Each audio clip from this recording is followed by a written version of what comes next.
जैसा हम लोग 1946 के चुनाव के बारे में कुछ चीजों को समझने की कोशिश करते हैं। पिछली कक्षा में हमने 1937 में हुए आम चुनाव के बारे में आपको बताया था। इस कक्षा में हम लोग 1946 के आम चुनाव के बारे में चीजों को समझने की कोशिश करते हैं। कहते हैं कि 1946 का आम चुनाव ब्रिटिश भारत में स्वतंत्रता से ठीक पहले हुआ एक ऐतिहासिक राजनीतिक घटनाक्रम था, जिसने भारत के बंटवारे और पाकिस्तान के निर्माण की राह बनाई। यह चुनाव भारत की प्रांतीय विधान परिषदों और संविधान सभा के लिए हुआ था, जिसमें मुख्य रूप से कांग्रेस और मुस्लिम लीग आमने सामने थी और यही दो पार्टियां मुख्य रूप से भाग ले रही थी।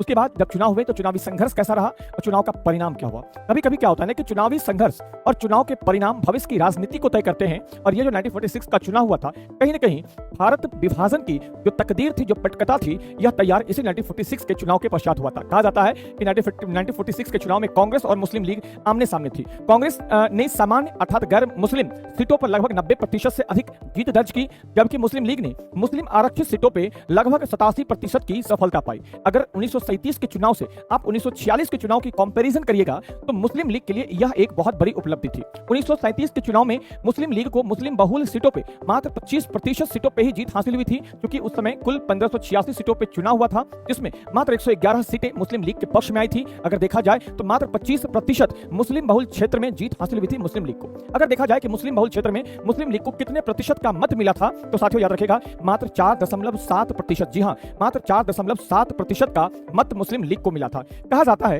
कि इस चुनाव के पश्चात मुस्लिम लीग को ऐसा लगा था कि अगर भारत आजाद हुआ तो फिर कांग्रेस भारत की सबसे बड़ी पार्टी बनेगी और भारत की सत्ता कांग्रेस के हाथ हो जाएगी। आपने 1940 का लाहौर अधिवेशन सुना होगा कि कैसे लाहौर अधिवेशन का आयोजन किया गया था 1940 में, और इसी लाहौर अधिवेशन में पहली बार मुस्लिम लीग के द्वारा मोहम्मद अली जिन्ना के द्वारा पृथक राष्ट्र पाकिस्तान की मांग की जाती है। फिर 1943 में एक और अधिवेशन कराची में होगा, जहां पर मोहम्मद अली जिन्ना ने स्पष्ट तौर से यह कहा था कि बांटो और छोड़ो। कहा जाता है कि भारत का विभाजन करिए और भारत को छोड़ दीजिए। ये डिमांड 1943 के कराची अधिवेशन में उठाया गया था, और ये जो डिमांड है, ये डिमांड मुस्लिम लीग के ही अध्यक्ष उस समय मोहम्मद अली जिन्ना के द्वारा उठाया गया। हालांकि उसके बाद लगातार पृथक राष्ट्र पाकिस्तान के रूप में आपने देखा होगा कि मुस्लिम लीग ने अपनी मांग को रखता रहा, लेकिन यह मौका फिर से एक बार मुस्लिम लीग को मिला 1946 में। 1946 में फिर से चुनाव हुए। चुनाव का परिणाम कुछ ऐसा रहा कि कांग्रेस को गैर मुस्लिम सीटों पर 90% से अधिक जीत दर्ज हुई।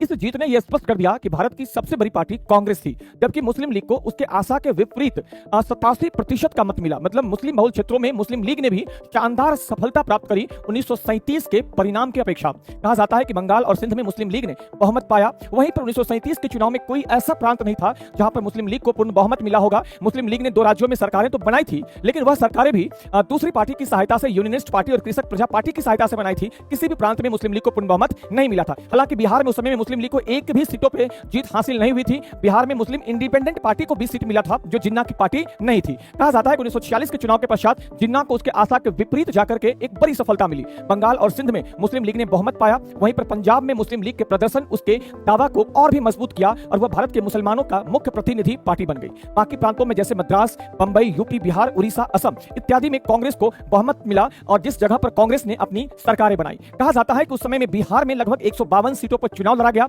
जहां कांग्रेस ने 112 सीटों पर चुनाव लड़ा। 152 में 112 सीटों पर कांग्रेस ने चुनाव लड़ा, और मुस्लिम लीगों के लिए बिहार के 40 सीटों पर आरक्षित कर दिया गया था। अपने आरक्षण वाली सीट में मुस्लिम लीग को भी अब एक शानदार सफलता बिहार में भी हासिल हुई थी। 40 में से 34 सीट मुस्लिम लीग को मिला। वहीं पर कांग्रेस को 112 में से 98 सीट मिला। इस चुनाव के पश्चात बिहार के मुख्यमंत्री डॉक्टर श्री कृष्ण सिंह को बनाया गया। वहीं बिहार विधानसभा के अध्यक्ष राजीव रंजन प्रसाद को बनाया गया था। उस वक्त बिहार के राज्यपाल ह्यूग डोब हुआ करते थे। कहा जाता है कि यह चुनाव मुख्यतः संप्रदायवाद, पाकिस्तान की मांग और राष्ट्रीय एकता के विचारों पर लड़ा गया था। कांग्रेस की जीत ने संविधान सभा में उसका प्रभुत्व स्थापित किया, जिससे बाद में डॉक्टर राजेंद्र प्रसाद संविधान सभा के अध्यक्ष के रूप में चुने गए और संविधान निर्माण की प्रक्रियाएं हिंदुस्तान में शुरू हो जाती है। कहा जाता है कि मुस्लिम लीग अपनी जीत से काफी खुश थी। मुस्लिम लीग ने चुनावी प्रदर्शन के आधार पर पाकिस्तान की मांग को वैधता दिलाई। इससे सांप्रदायिक ध्रुवीकरण और विभाजन की प्रक्रियाएं काफी तेज हो गई। कैबिनेट मिशन योजना 1946 के तहत इस चुनाव के नतीजे पर संविधान सभा का गठन किया गया, लेकिन मुस्लिम लीग ने इसका बहिष्कार किया और पाकिस्तान की मांग पर इस वक्त भी अड़िग रही। कहा जाता है कि 1946 के चुनाव का अपने इतिहास में अपने आप में एक ऐतिहासिक महत्व है, क्योंकि 1946 के चुनाव में कांग्रेस ने